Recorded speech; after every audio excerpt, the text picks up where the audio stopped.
Thank you very much and good afternoon, everyone.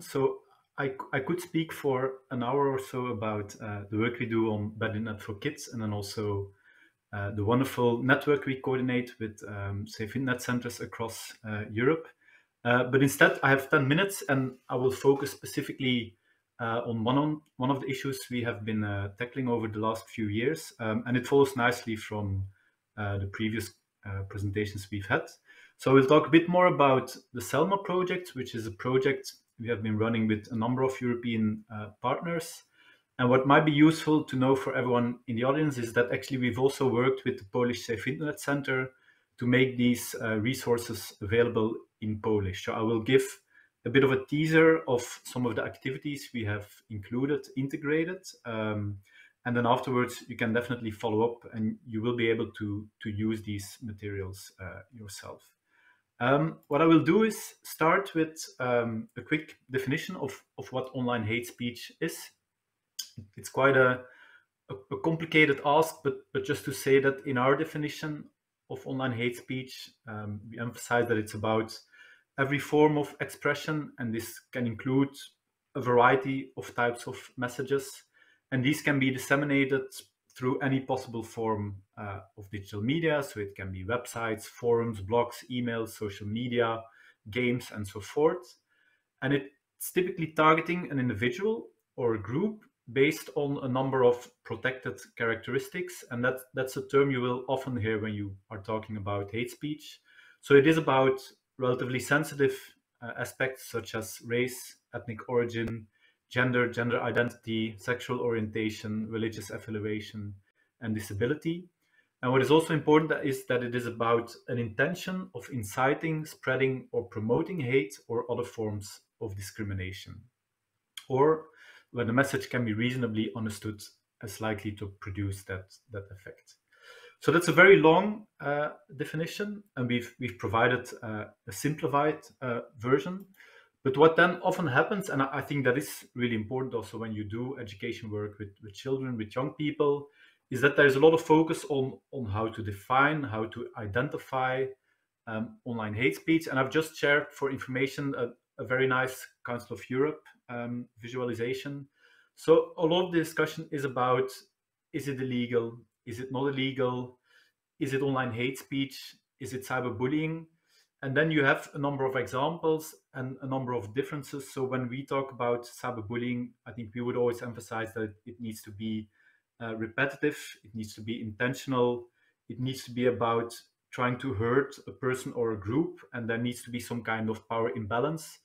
And you immediately see that there's partly overlap, but then part of what is cyberbullying might not be illegal, or the response to that can be quite different. So that's one area of discussions you can surely have when you work on these topics with children and young people. And there are some examples in the SELMA toolkit which you can use. But what I would like to do today is explain a bit how we try to take it one step further, because at the end of the day, when you work with children and young people, of course, they're individual human beings. They have their own knowledge, their own feelings, their own online media experiences. So it's not just about telling them what is right or wrong, what is hate speech, what is not hate speech, what is disinformation, what isn't it. It's really about trying to get a connection, having an exchange with them, and trying to make a difference so that they start acting, so that they respond in a different way to what they are encountering. And to do that, we've developed what we call the SELMA toolkit concept model, and it's a bit of a mix of approaches which we are using across projects. And I will illustrate each of these with a short example. So it's really to give you a teaser of the kind of activities you could do in a classroom. And I'll just explain the three main components. So there's social and emotional learning. I think that's really a crucial element. So it's not just about knowledge, it's not just about skills. It's really about children, young people growing up in a digital age and having a lot of experiences where they sometimes feel upset, or they don't know how to respond, or they may be attracted to certain kind of things and they don't know how to deal with it. So social and emotional learning is really about them being aware of themselves, of their emotion, being able to manage those emotions, also being aware of what's happening around them, and then being able to manage the relationship they have with others, with their own peer group, but also with society at large. What we then try to do is combine social and emotional learning with media literacy. Again, media literacy, I think most of the people in the audience will pretty much know what it is, but you have this analytical component, you have the more creative production component, and I will give an example there.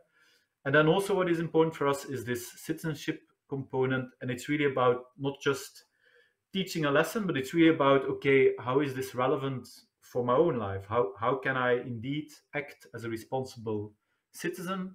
And that's the kind of overall dynamic we try to bring across throughout the toolkit which we have developed. And to make that very specific and concrete, and maybe also to give you some ideas of how you can work on these topics with fairly young children. So the toolkit has been developed 11, 16. I think some of these activities you could even use at a younger age. And of course, I think if you hear about digital ghettos in one of the earlier presentations, or if you see some of the examples of hate speech, which indeed many young people will encounter online, you might feel uncomfortable to address that straight away in a classroom environment. So what we try to do is we work a bit with a metaphor, with a character. So this is Zorg the Xenovian. So he's a character which is coming back a couple of times in the Selma toolkit. And it's really an example of how you can work on some of these topics with very young children. And the idea behind Zorg is that we put Zorg on a bit of a map where we ask children and young people, okay, imagine you are a Zorg, you come from a strange planet, you arrive on Earth, and all of a sudden people start saying all kinds of unpleasant things to you. And then we ask the children, okay, can you think a bit, if you would be Zorg, so try to empathize with him, how would you feel? And we give them some indicators of what a feeling might be. It can be unpleasant, it can be pleasant, it can be low energy, it can be high energy. So we try to give a number of concrete examples, illustrations, so that young people really learn to regulate and understand their own emotions. So that's an example, like a set of statements, the kind of things which would really look like the kind of hate speech you would see in an online environment. But of course, we bring them in a bit more of a safer space, so you can have this discussion even with younger children. And then we ask the children, young people, to try to empathize, to try to respond, like try to be Zorg. How would you respond to these kind of statements? But we have a variety of activities in line with this. And this is another example. So when they get a bit older, they're a bit into mixing all kinds of images, music, sound. So what we give them is a Selma mixing panel. And it's really, again, about these are the different kind of emotions you have. And then you present them with a number of scenarios, a number of situations, a number of things which may happen. And you ask them really literally to regulate their emotions. How would the people in this situation feel? How would you feel? How would you respond to it? So that's the social and emotional learning component. Apart from that, there's a lot of media literacy in there. So it's really about children, young people learning to access, to analyze, to evaluate, to create media messages. And when it's about analysis, it's really about understanding the wider production context, how are messages generated, created, circulated, a bit in line also with some of the examples we've seen in the previous presentation.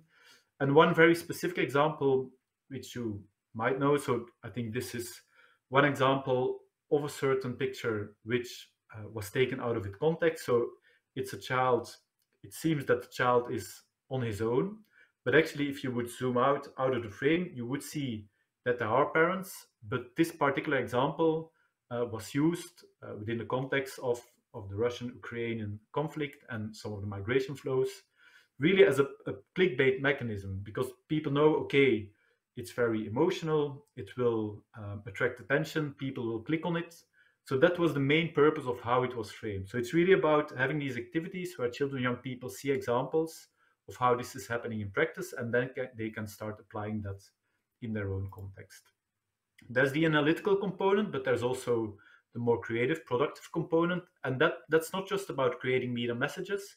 It's also about understanding what an algorithm is, how this can be used, perhaps to detect, identify hate speech. So this is one specific example where we give people a bit of an indication of what an algorithm is, how it works. And then together with young people, we try to develop an algorithm which tries to identify hate speech. So it's quite a difficult thing to do. It's the experience where many of the big companies are spending lots of money to try to make it happen, but even for them, it's a huge challenge, and that's what we see every day. But it's a very engaging way to involve children, young people in that kind of thinking, that kind of decision making. Eventually, what we really want to do, and again, I think it links with some of the things we've seen, it's not just about teaching a lesson. It's not just about learning to analyze, create media messages. It's really about how to make a difference. And even if a better word starts with yourself, we do believe that there's different levels of involvement. And it's not just the children, the young people, it's also their teachers, it's also their schools, and it's also the wider environment. So we have a whole range of activities. A lot of them take a bit of a whole school community spirit, where you try to involve not just the whole school community, but also a wider range of public-private stakeholders. And then together, based on what you've learned, you try to make a difference. And this can be really simple examples. It can be a poster, some quick questions, things you can do. This is an example of what we called the Hacking Hate Challenge. Like it's 12 simple things you can do to make a difference. It's something you can easily put in your classroom. Or we did some other things, so a bit more complicated, but really nice to do. Work together with young people, have some kind of co-creation mechanism where they need to come up with solutions. So this is a group of vulnerable youth from Denmark, and they were all savvy gamers, and they really came up with this idea of a fair game platform where, based on certain types of positive behavior, you were getting additional points in the gaming flow. So it's a really nice bottom-up creative idea to involve vulnerable children even in a discussion about online hate speech. And then, of course, you want to take it out of the school. So it's really about involving a wider range of actors. This is about parents. This is also about governments. This is about industry. And there are some really nice examples of how you can campaign in your school, in your city, in your country. So I would definitely recommend you all to have a look. Maybe to conclude, and I know I'm running out of time, so if you go to the website, there's a whole range of materials. The Polish Safe Internet Center will surely be able to guide you through, but we've also tried to do a bit of your homework by really looking into specific aspects depending on your interest, your niche. What do you want to focus on? And what we really try to do is give you some what we call pathways through the toolkit. So in total, we have around 100 resources, materials, but we really want to make it easy for you to see what is there and what you can do with it. So have a look at the website, get in touch with your Safe Internet Center, and I hope you will end up using the Selma Toolkit or similar materials to make a difference in your own country. That's it.